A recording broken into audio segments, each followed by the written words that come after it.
So today we are going to start a chapter from class 9th science, chapter number 9. The chapter name is forces and laws of motion. Okay, तो ये हमारा part 1 lecture होने वाला है। इसमें जो topic हम लोग कवर करेंगे वो कवर करेंगे फोर्स को समझेंगे क्या होता है, बैलेंस्ड और अनबैलेंस्ड फोर्स के बारे में समझेंगे क्या होता है, उसके बाद फर्स्ट लॉ ऑफ मोशन देखेंगे और फिर इनर्शिया देखेंगे।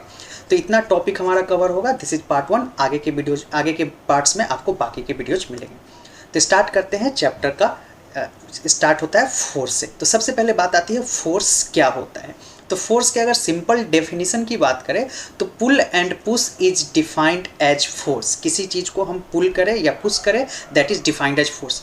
और सिंपल अगर समझना हो तो समझिए, फोर्स वो है जो किसी चलती हुई चीज़ को रोक दे। मतलब सपोज कोई साइकिल से जा रहा है और आप उसको पीछे से ऐसे पकड़ लो, तो इसके लिए आपको क्या लगाना पड़ा, फोर्स।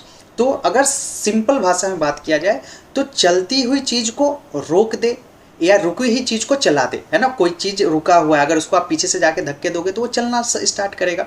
तो दैट वो क्यों हुआ, वो फोर्स के कारण हुआ। आपने जाके एक मान लो साइकिल पर बैठे और पीछे से जाके कोई धक्का देता है तो वो साइकिल चलने लगता है। तो वो क्यों हुआ, आपने जाके फोर्स लगाया। या आपको साइकिल को रोकना है तो पैर लगाते हैं, ब्रेक लगाते हैं, तब जाके वो साइकिल रुकता है। तो दैट इज फोर्स। मतलब सिंपल अगर बात करें definition, push and pull is defined as force. अब फोर्स का जो फॉर्मूला होता है वो तो F = ma होता है, जहाँ पे अब ये फोर्स आया कहाँ से, ये हम लोग Newton second law of motion में समझेंगे कि F = ma कहाँ आया। क्योंकि अभी फोर्स के बारे में हम लोग पढ़ रहे हैं तो यहाँ पे हमें थोड़ा सा फोर्स इज इक्वल टू क्या होता है, मास इंटू एक्सेलरेशन। इसका डेरिवेशन भी हम लोग देखेंगे Newton second law of motion में, और कैसे आया ये भी समझेंगे। अब इस F = ma में m क्या है, mass of the body, a is acceleration of the body. For simple अगर एक एग्जांपल की बात करें हम लोग, तो अगर एक एग्जांपल इस तरह से हम लोग लेके, मान लीजिए अपने पास एक बॉडी है ऐसा, जिसका मास 5 kg है और एक्सेलरेशन कितना है, एक्सेलरेशन 2 मीटर/सेकेंड²। पिछले चैप्टर में हमने एक्सेलरेशन भी पढ़ा है। तो यहाँ अगर फोर्स निकालना हो तो आप कैसे निकालोगे, F = m × a। मास कितना दे रखा है 5, एक्सेलरेशन कितना दे रखा है 2, तो आप आंसर बोलोगे 10 न्यूटन। अब दूसरी बात ध्यान रखिएगा, फोर्स का ऐसा यूनिट क्या होता है, न्यूटन। चूंकि फोर्स और लॉज ऑफ मोशन न्यूटन से दिए थे, इस चैप्टर में हमें न्यूटन के तीनों लॉ के बारे में पढ़ना, first, second and third law. तो उसमें हम लोग इसलिए उनके सम्मान में न्यूटन ऐसा यूनिट फोर्स का देते हैं। तो ये बातें आपको ध्यान रखना है। अब जैसा कि हमने आपको समझाया कि फोर्स क्या क्या कर सकता है, तो कुछ तीन, ऐसे तो बहुत सारी एग्जांपल, बट 3 मेजर चीज़ें जो फोर्स कर सकता है वो क्या कर सकता है, चेंजेस द ऑब्जेक्ट्स वेलोसिटी। जैसा कि मैंने आपको बताया कि आप साइकिल चला रहे हो, पीछे से कोई आपको अगर धक्के देते तो आप और तेज चलने लग जाओगे। तो वो जो किसी ने धक्का दिया है ना, that is what, that is force है। टेक्निकल लैंग्वेज में बोले तो वो फोर्स है। तो या कोई आपको पीछे से करके खींच दे तो आपका वेलोसिटी कम हो जाता है ना, स्पीड कम हो जाता है। तो यानी फोर्स क्या कर सकता है, किसी भी ऑब्जेक्ट की वेलोसिटी को चेंज कर सकता है। अब बात आता है डायरेक्शन। तो फोर्स डायरेक्शन को भी चेंज कर सकता है कि नहीं, फोर्स डायरेक्शन चेंज कर सकता है। जैसे सपोज क्रिकेट में बॉलर जब बॉल फेंकता है तो बैट्समैन उसको हिट करता है, तो हालांकि वो मोमेंटम है, बट कहीं ना कहीं उसको बोले तो बैट्समैन ने क्या किया, बल्ले से एक फोर्स लगाया। उस फोर्स के कारण बॉल का जो मोशन जा रहा था विकेट कीपर के पास, वो डायरेक्शन चेंज हो जाता है। यानी फोर्स कहीं ना कहीं डायरेक्शन भी चेंज करता है। दूसरा, it can change shape and size of the object. Suppose आपके पास कोई कांच का ग्लास पड़ा हुआ, इस तरह से कोई कांच का ग्लास है। अब इसको आप बहुत तेजी से इसको फोर्स लगाओगे, बहुत तेजी से अगर इसको प्रेस करोगे तो क्या होगा, ये इसमें ब्रेकेज आएगा, है ना। तो फोर्स क्या करेगा, शेप एंड साइज को चेंज कर दिया। स्पंज या रबर का, कॉस्को का बॉल आपने देखा होगा, उस बॉल को आप जोर से दबाते हो तो क्या होता है, उसका शेप एंड साइज चेंज होता है। स्प्रिंग की बात कर ले, जैसा आपका एनसीईआरटी में भी ये एग्जाम्पल है स्प्रिंग का। अगर स्प्रिंग है आपके पास, है ना, एनसीईआरटी में भी आपको फर्स्ट पेज में ही ये फिगर मिल जाएगा। तो इस स्प्रिंग को अगर आप दोनों तरफ से इस तरह से कंप्रेस करोगे, ऐसे पकड़ के दबाओगे, तो स्प्रिंग का क्या हो जाएगा, कंप्रेस हो जाएगा। इस तरह से स्प्रिंग पास आ जाएगा, दैट इज कंप्रेस। यानी स्प्रिंग का original shape and size change हुआ। अगर सपोज यहीं पे आप फोर्स लगाते हो और ये दोनों को अपोजिट डायरेक्शन, मतलब स्प्रिंग को पकड़ के ऐसे खींचते हैं, तो स्प्रिंग क्या होता है, इलोंगेट। तो जब आपने स्प्रिंग पे फोर्स लगाया, आइदर कंप्रेस और इलोंगेट, दोनों ही केस में स्प्रिंग अपने नेचुरल शेप एंड साइज को चेंज करता है। एक बैलून को आप दबाओगे तो वो फूट जाता है ना, तो ब्लास्ट होता है उसके अंदर। तो वो क्यों होता है, फोर्सेज के कारण। तो आई होप आपको फोर्स समझ आया हो। फिर से एक एग्जाम समझते हैं, फोर्स क्या है, push and pull is defined as force. Simple language में, जब भी हम फोर्स लगाते हैं तो बॉडी का शेप एंड साइज चेंज होगा, वेलोसिटी चेंज होगा, डायरेक्शन चेंज होगा। ये तीनों में से कोई ना कोई चेंजेस तो होना ही होना है। ऐसा यूनिट फोर्स का क्या हुआ? न्यूटन। तो यहाँ से आपको फोर्स समझ में आया कि फोर्स क्या है।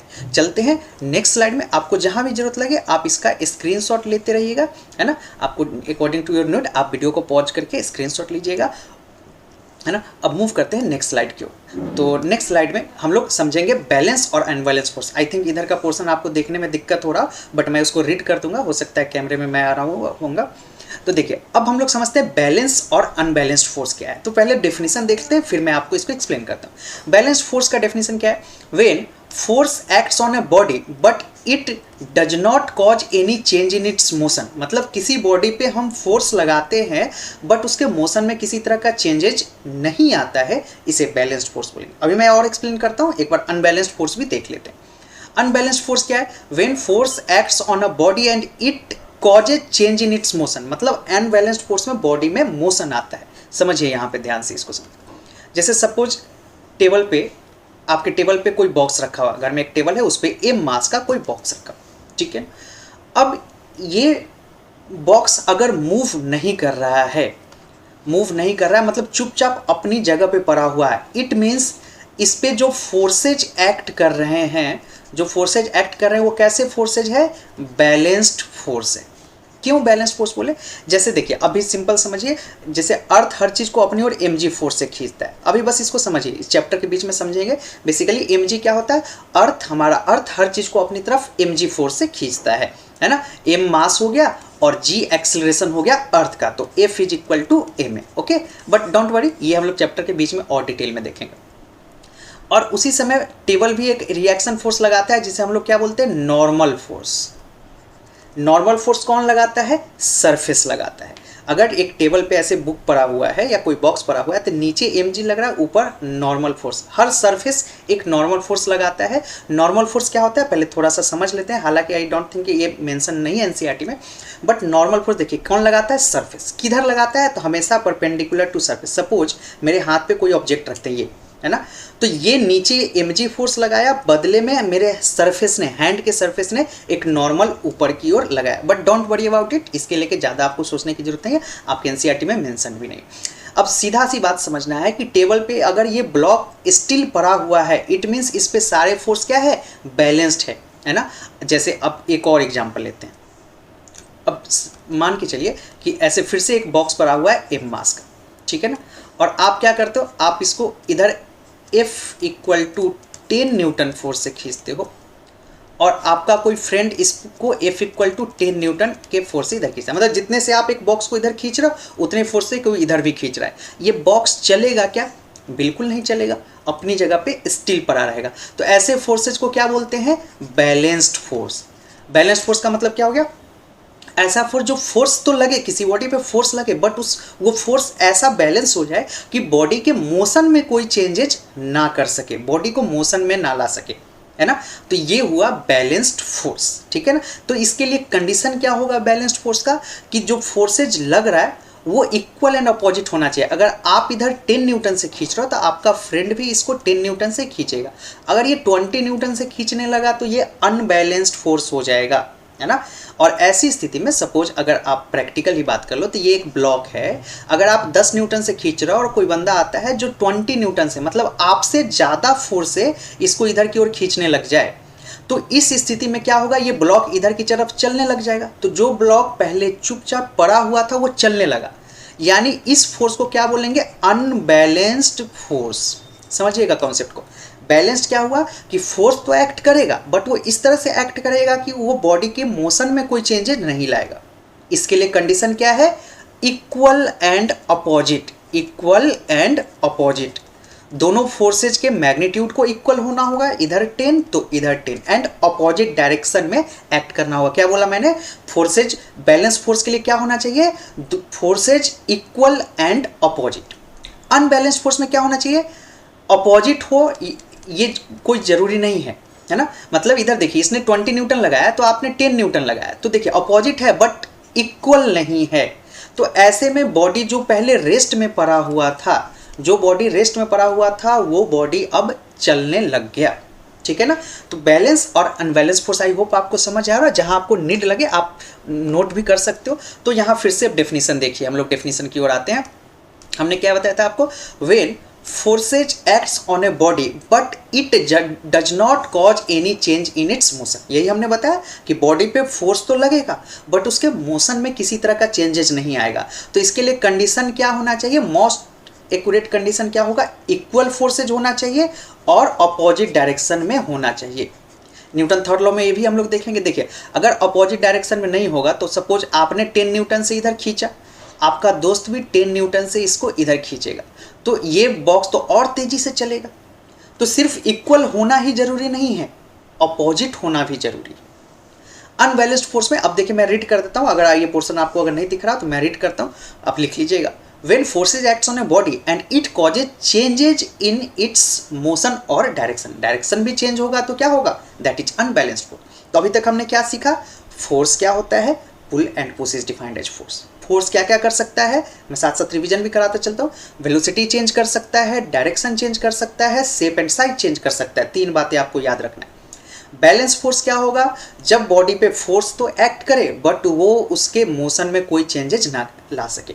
अनबैलेंस्ड फोर्स क्या होगा, जब बॉडी पे फोर्स एक्ट करे और वो फोर्स बॉडी के मोशन या डायरेक्शन में से किसी एक चीज को चेंज कर दे तो उसे अनबैलेंस्ड फोर्स होगा। देखिए फिजिक्स जो है, physics is all about concept. आपको कंसेप्ट क्लियर होना जरूरी है, बाकी डेफिनेशन वगैरह तो हम लोग याद कर लेंगे, है ना। Overall bilingual Hindi English mix language में भी आपको मन में कॉन्सेप्ट अगर क्लियर है दैट इज इनफ, फिर तो आप आराम से उसको लिख सकते हो ना। तो फिजिक्स पढ़ते समय हमेशा कॉन्सेप्ट पे ज़्यादा फोकस करिए कि आपको फर्स्ट स्टेप ये है कि कॉन्सेप्ट की फील आनी चाहिए, मन में पता होना चाहिए कि इसका मतलब क्या। ओके, और एक और आपसे बोलूँगा कि आप अगर चैनल पे पहली बार आ रहे हैं, चैनल पे नए हैं तो हमारे चैनल को सब्सक्राइब जरूर करिए। आपको 9th 10th 11th 12th का बहुत सारे सब्जेक्ट, 9th 10th के तो SST फिजिक्स केमिस्ट्री बायोलॉजी के भी लेक्चर्स आपको मिल जाएंगे हमारे चैनल पे, है ना। और 11th 12th के फिजिक्स मिलेंगे। तो चैनल को सब्सक्राइब और बेल आइकन जरूर दबाइएगा। कंटिन्यू आपको 9th 10th का full syllabus free of cost हमारे चैनल पे अपलोड होगा आने वाले टाइम में, है ना। तो आप चैनल पे बने रहिए। चलिए, तो ये बैलेंस और अनबैलेंस फोर्स देख लिए, है ना। आप वीडियो पॉज करके नोट्स का स्क्रीनशॉट लीजिए। बहुत जल्दी मैं टेलीग्राम पे चैनल एक बना रहा हूँ, तो मैं आपको आने वाले टाइम पे शेयर करूँगा आपके साथ, जिसमें आपको सारे नोट्स हमारे टेलीग्राम चैनल पे भी मिल जाएंगे। अब देखिए ये तो हमने समझ लिया। अब आते हैं first law of motion. Basically हम लोग न्यूटन्स लॉज ऑफ मोशन, चूंकि एनसीईआरटी में फर्स्ट लॉ ऑफ मोशन लिखा हुआ था, है ना। तो लेकिन ऐसे टॉपिक की एक्चुअल बात करें तो न्यूटन्स, इसको ऐसे ही बोलते हैं, न्यूटन्स लॉज ऑफ मोशन भी बोलते हैं।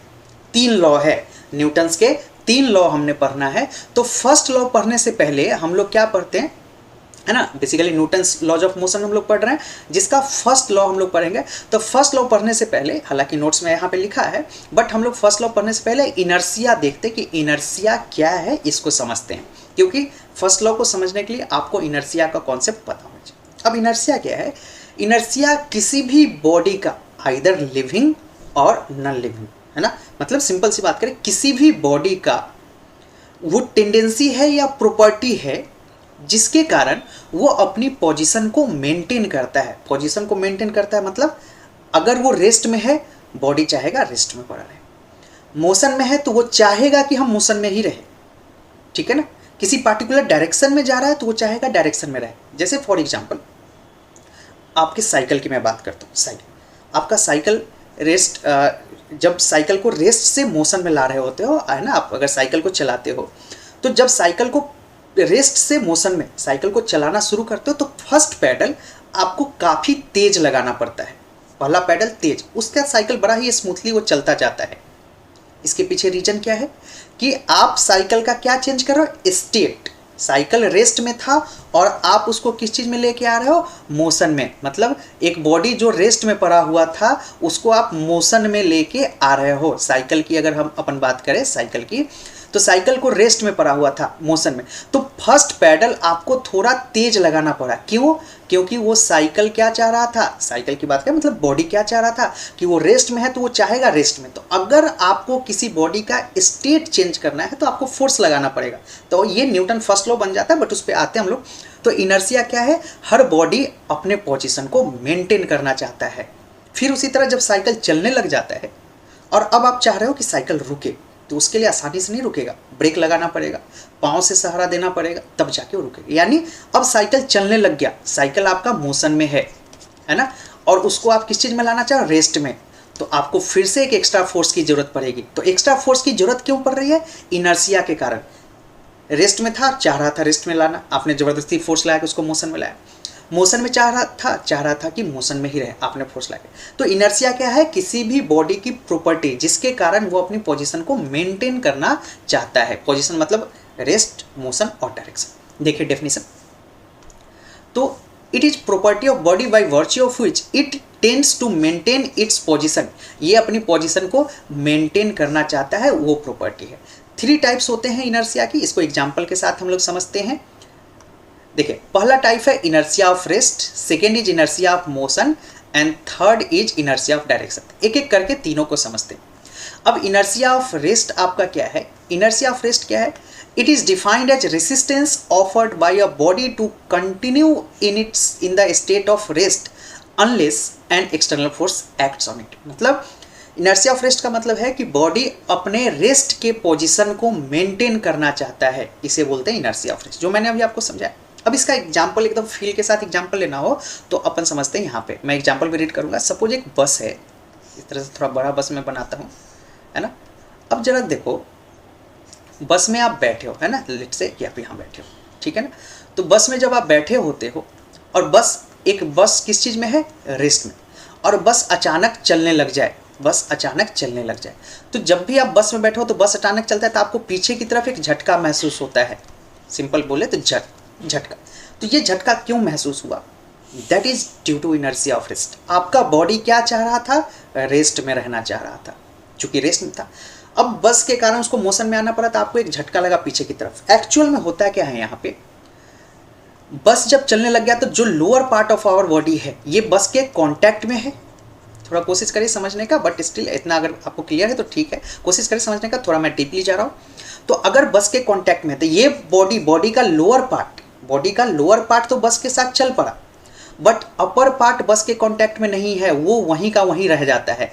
इस कारण आपको एक झटका महसूस होता है। तो इनर्शिया ऑफ रेस्ट क्या है, इसके एग्जाम्पल की मैं बात करूं तो एक रुका हुआ बस जब चलना शुरू करता है और हम एक झटका महसूस करते हैं पीछे की डायरेक्शन में, that is inertia of rest.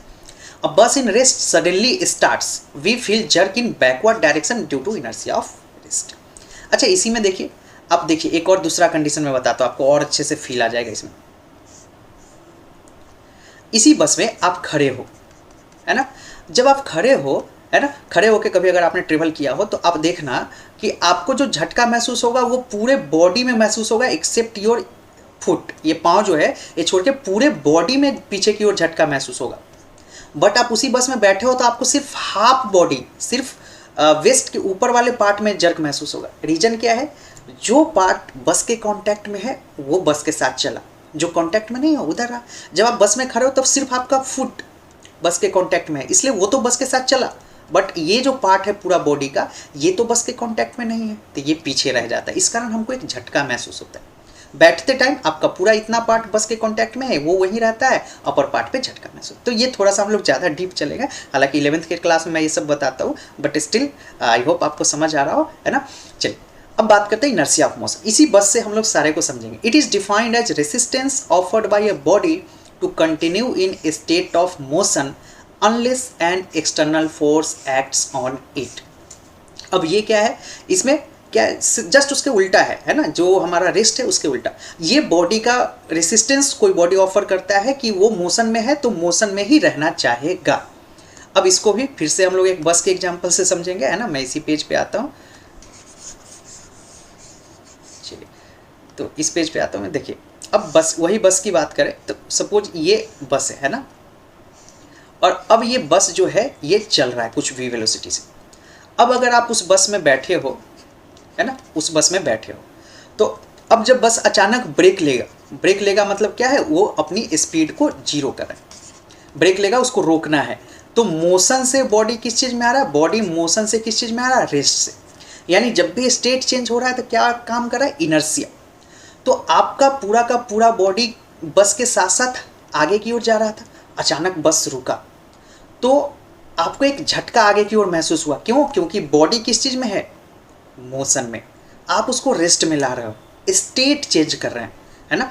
State जब चेंज करेंगे तो एक झटका महसूस होगा, क्योंकि जब भी स्टेट चेंज करना है तो हमको फोर्स लगाना पड़ेगा, ठीक है ना। इसलिए जब बस के साथ साथ आप भी आगे जा रहे हो तो बस अचानक रुकता है, आपको एक आगे की, क्योंकि बॉडी का भी उसी इनर्सिया में रहते हैं तो बॉडी इसलिए झटके के साथ रुकता है। That is motion of inertia of motion, ठीक है ना। अब इनर्सिया ऑफ डायरेक्शन पे आते हैं। तो देखिए यहाँ पे जो आपको लिखा है उसी इनर्सिया ऑफ जो मोशन है उसका एग्जाम्पल है ना, इनर्सिया ऑफ मोशन। अब moving bus suddenly stops, we feel jerk in forward direction due to inertia of motion. ये मैंने आपको समझा दिया। अब चलते हैं इनर्सिया ऑफ डायरेक्शन। अब देखिए उसी बस में फिर से बात करें, है ना। पहले तो मैं बताता हूँ ये होता क्या है। Resistance offered by a body to continue in the direction of motion unless an external force acts on it. आप बस पे चल रहे हो, बस चलते चलते अचानक इधर घूमे, अचानक ऐसे इधर घूमता है ना, तो इधर घूमता है तो आपको झटका उधर, मतलब बस जिधर घूमे उसके अपोजिट डायरेक्शन में झटका लगता है। क्यों?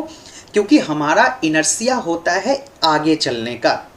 अचानक बस डायरेक्शन बदला, जब डायरेक्शन बदला तो वो इनर्सिया चेंज हो रहा है, direction of inertia of direction change हो रहा है। तो आप तो चाहोगे आगे जाना क्योंकि बॉडी के पास इनर्सिया इस डायरेक्शन में है, और बस इधर आपको जबरदस्ती खींचा, तो ऐसे में आपको इधर, आप इधर रहना चाह रहे हो और बस इधर ले जाना चाह रहा है, तो एक झटका महसूस होता है। That is inertia of direction. और इसका एग्जाम्पल क्या है? A bus moving in a particular direction suddenly changes its direction and we feel a jerk opposite to that direction. बस ऐसे चला, आप इधर चले, बस इधर घूम गया अचानक से, तो आपको झटका इसके उल्टा लगेगा इस डायरेक्शन में। That is inertia of direction के कारण। तो आई होप आपको ये सारी चीज़ें क्लियर हुआ होगा। जहाँ भी आपको नोट्स की ज़रूरत है वहाँ पे आप वीडियो पॉज करके नोट्स लेते रहिएगा। तो इस वीडियो में इतना ही रखेंगे, फिर अगले वीडियो में हम आगे की चीज़ पढ़ेंगे। एक बार शॉर्ट में 2 मिनट में मैं पूरा रिवीजन कराता हूँ क्या है। देखिए इसमें सबसे पहले हम लोग फोर्स के बारे में पढ़े, थोड़ा फास्ट फॉरवर्ड रिवीजन करवा रहा हूँ। Push and pull is defined as force. Force क्या होता है? F equal to M A, mass into acceleration. M क्या है? Mass of the body, A acceleration. ऐसा यूनिट क्या है? न्यूटन। फोर्स क्या कर सकता है? ऑब्जेक्ट का वेलोसिटी चेंज कर सकता है, डायरेक्शन चेंज कर सकता है, शेप एंड साइज चेंज कर सकता है। थोड़ा फास्ट फॉरवर्ड में बता रहा हूँ, जस्ट एक रिवाइज। बैलेंस फोर्स क्या होता है? बॉडी पे फोर्स तो एक्ट करे बट उसके मोशन में कोई चेंजेज ना ला सके, बैलेंस फोर्स। अनबैलेंस्ड फोर्स क्या है? बॉडी पे फोर्स एक्ट करे और बॉडी के मोशन या डायरेक्शन में से कुछ भी चेंज हो जाए, अनबैलेंस्ड फोर्स। अच्छा थोड़ा फर्स्ट लॉ ऑफ मोशन हम लोग देख लेते हैं ना। तो देखिए फर्स्ट लॉ ऑफ मोशन क्या है? Newton first law of motion. ये थोड़ा सा ध्यान दीजिए, ये हमारे लेक्चर के दौरान रह गया। A body is in motion और rest remains in motion and rest unless and until an external force is not applied on it. एक बॉडी अगर चल रहा है चलता ही जाएगा, रुका है रुका ही रहेगा। कब तक? जब तक आप उस पर एक्सटर्नल फोर्स नहीं लगाएंगे, ठीक है ना। एक अगर बाइक चल रहा है तो आपको अगर उसको रोकना है तो ब्रेक लगाना पड़ेगा, यानी चलती हुई बाइक को रोकना है तो ब्रेक लगाना पड़ेगा। ब्रेक क्या लगाता है? फोर्स, है ना। तो न्यूटन फर्स्ट लॉ को लॉ ऑफ इनर्सिया भी बोलते हैं। न्यूटन फर्स्ट लॉ को हम लोग लॉ ऑफ इनर्सिया भी बोलते हैं। अभी देखो रिवीजन के दौरान आ गया, वरना ये टॉपिक हमारा रह जाता। तो न्यूटन फर्स्ट लॉ क्या है? एक बॉडी रेस्ट में है, रेस्ट में रहेगा, मोशन में है, मोशन में रहेगा। कब तक? जब तक बाहर से कोई एक्सटर्नल फोर्स आके उस पर एक्ट ना करे। इसी कारण इसको लॉ ऑफ इनर्सिया भी बोलते हैं, क्योंकि बॉडी के इनर्सिया को चेंज करने के लिए क्या लगाना पड़ता है? फोर्स। तो I hope Newton first law आपको क्लियर है। न्यूटन के 3 लॉ है, तो आने वाले वीडियोज में हम लोग उसको पढ़ेंगे। इनर्सिया क्या है? किसी भी बॉडी की प्रॉपर्टी जिसके कारण ना तो वो अपनी डायरेक्शन बदलना चाहेगा, ना पोजीशन बदलना चाहेगा, है ना, मतलब ओवरऑल अपनी पोजीशन को मेंटेन करेगा। 3 टाइप्स होते हैं। Inertia of rest, body rest में है, रेस्ट में ही रहेगा। इनर्सिया ऑफ मोशन, मोशन में ही रहेगा। इनर्सिया ऑफ डायरेक्शन, डायरेक्शन, है ना। मतलब आपको जब भी बॉडी का स्टेट चेंज करना हो, रेस्ट से मोशन में लाना हो, तो इसके लिए एक्स्ट्रा फोर्स लगाना पड़ेगा। That is first law of motion. Motion से रेस्ट में आना हो, आपको एक्स्ट्रा फोर्स लगाना पड़ेगा। डायरेक्शन चेंज करना हो, आपको एक्स्ट्रा फोर्स लगाना पड़ेगा। जो बस में हम झटके महसूस करते हैं वो यही है। पूरे लेक्चर के दौरान हमने आपको डिटेल में सारी चीज़ें समझाया थे ना। तो यहाँ पे जहाँ भी ज़रूरत आपको नीड लगे, आप उसके अकॉर्डिंग आप स्क्रीनशॉट लेते रहिए वीडियो को पॉज करके, है ना। एक बार फिर से मैं पूरा स्क्रीन आपके सामने ले आता हूँ क्लीन करके। एक बार आपको अगर लगे तो यहाँ पे मैं पूरे को कोशिश करता हूँ एक बार पूरा क्लीन कर दूँ मैं। चलिए तो आप स्क्रीनशॉट फटाफट इसका ले लीजिए और चैनल को सब्सक्राइब करना बिल्कुल भी मत भूलिए, है ना। क्या आगे की वीडियोज भी आपको रेगुलर मिलते रहेंगे। कोशिश होगा अल्टरनेट डे पे या रेगुलर आपका मैं हर एक चैप्टर को कवर अप कर दूँ। SST का भी, ज्योग्राफी का एक लेक्चर पड़ा हुआ है, यहाँ भी मैं इसको क्लीन कर देता हूँ। तो आने वाले टाइम पे SST के भी बहुत सारे लेक्चर्स आपको मिलेंगे, सारे लेक्चर्स मैं ही दूंगा आपको। Okay, balance and balance force हो गया, ये तो समझाया हुआ पार्ट है। ये आपका हो गया Newton's first law of motion. Okay, इसमें फर्स्ट लॉ का डेफिनेशन है इनर्शिया है, and the last page this is inertia of motion, sorry this is not last, this is second last. Okay, now okay this is last. Okay, तो चलिए है ना, video को like जरूर करिएगा, मिलते हैं नेक्स्ट वीडियो में। Thanks for watching, thank you.